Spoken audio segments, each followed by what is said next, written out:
the controllers had moved too quickly and revealed their hand. Populations around the globe were seeing through the establishment's facade, past the puppet governments, and to the global architects that were pulling their strings. Where are the American people? Why have they lost their dignity? What is stopping them from speaking out? Why have they become little mice that follow Pied Pipers? How can they look up to these pathetic politicians? Go sit down. I have a question for this young man. He has the right to be represented. I'm his father, and I want to talk to you face to face. Look at your. Why not a lobbyist with all kind of money to stuff in your pocket so that you can cheat the citizens of this country? So I'll leave, and you can do whatever the hell you please to do. One day God's gonna stand before you, and he's gonna judge you and the rest of your damn cronies up on the hill. And then you will get your just desserts. As the public begins to awaken to the fact that Barack Obama has cold-bloodedly betrayed the pledges he made to the American people, the establishment media and Democratic leaders have invoked the tactic of divide and conquer. I think they're astroturf. You be the judge of carrying swastikas and symbols like that to a town meeting on health care. An overwhelming portion of the intensely demonstrated animosity toward President Barack Obama is based on the fact that he is a black man. Desperate to ram their agenda through, they have played the race and class cards. You start to wonder whether, in fact, the word socialist is becoming a code word, whether or not socialist is becoming the new N-word. When I heard people going after the First Lady and the number of staff people they have, it sounds racist to me. It is essential that the establishment play the population off against each other, along the lines of Republican, Democrat, liberal, conservative, black and white. As long as the people are fighting with each other, they can never get together and remove the corporate dictatorship that has criminally seized power through the national security state. Just as George W. Bush betrayed his foolish followers, so must Obama, because his only allegiance is to his offshore masters. President Obama today nominated Ben Bernanke for a second four-year term as Federal Reserve Chairman. The president called his actions on the global financial crisis bold and out of the box. As an expert on the causes of the Great Depression, I'm sure Ben never imagined that he would be part of a team responsible for preventing another. But because of his background, his temperament, his courage, and his creativity, that's exactly what he has helped to achieve. And that is why I am reappointing him to another term as Chairman of the Federal Reserve. So Obama has made it quite clear by his actions, never mind his words, his actions, as to who owns him, who he works for, and who he serves, and it's not the American people. It is so obvious to anyone paying attention that the President of the United States is not the real person in control.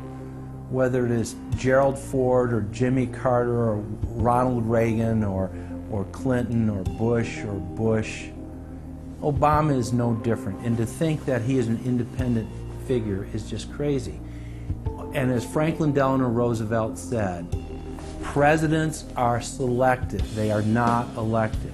Obama pledged that he would end NAFTA and GATT, and has since fought to expand both of them. Obama promised that he would have the most transparent administration ever, and he is already more secretive than Bush and Cheney ever were, even making it a secret who visits the White House. I can make a firm pledge. If your family earns less than $250,000 a year, If you make less than $250,000 a year, if you are a family making less than $250,000 a year, you will not see your taxes increased a single dime. you will not see your taxes go up.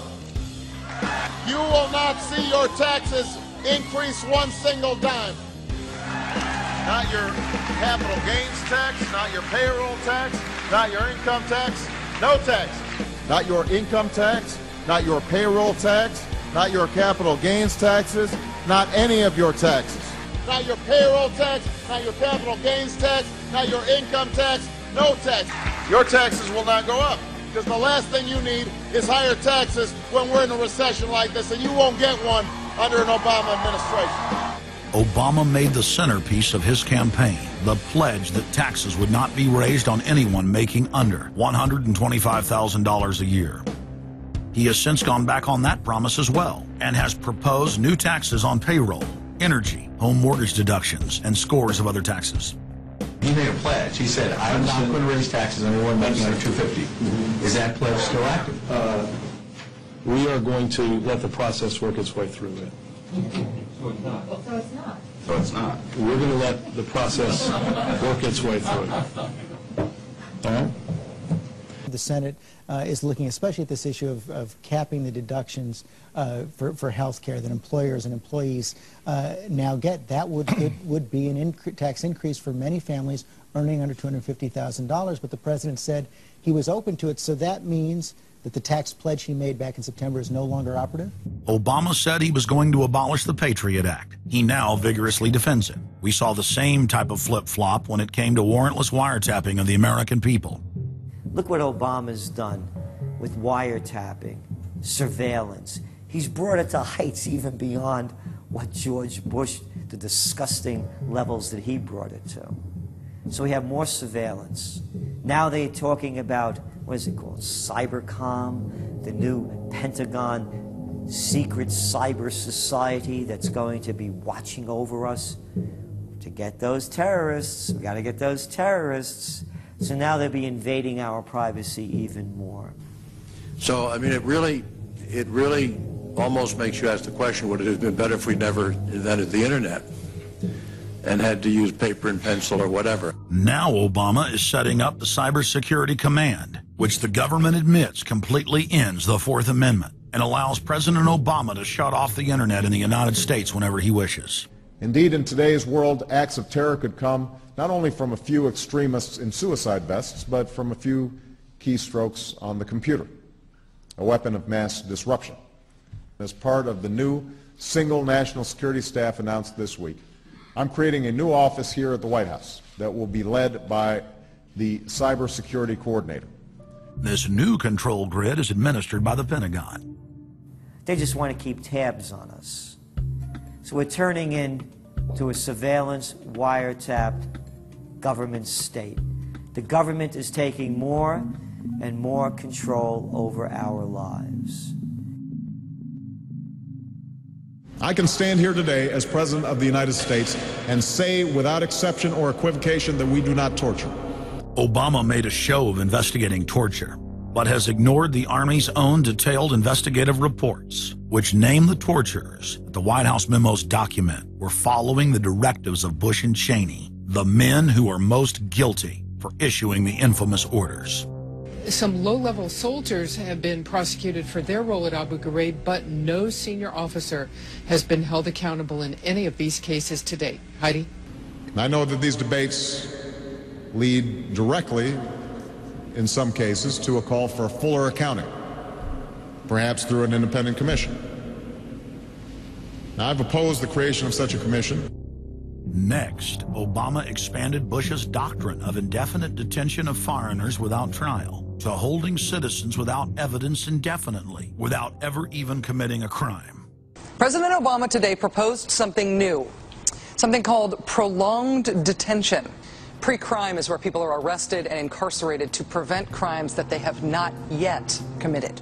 Barack H. Obama, who ran as an anti-war candidate, has continued the war in Iraq, massively expanded the war in Afghanistan, and unleashed a new conflict in Pakistan. Now Obama is promoting the biggest defense budget in history, dwarfing George Bush's war machine.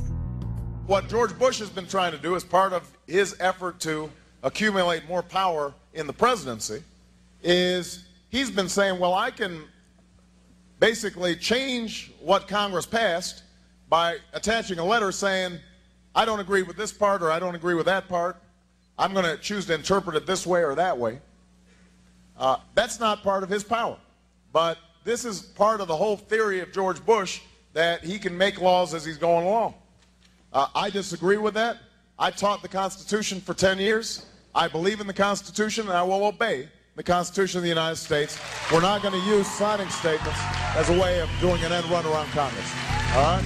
Obama guaranteed that once president, he would stop the unconstitutional practice of issuing signing statements, through which the executive branch illegally usurps the legislative power of Congress.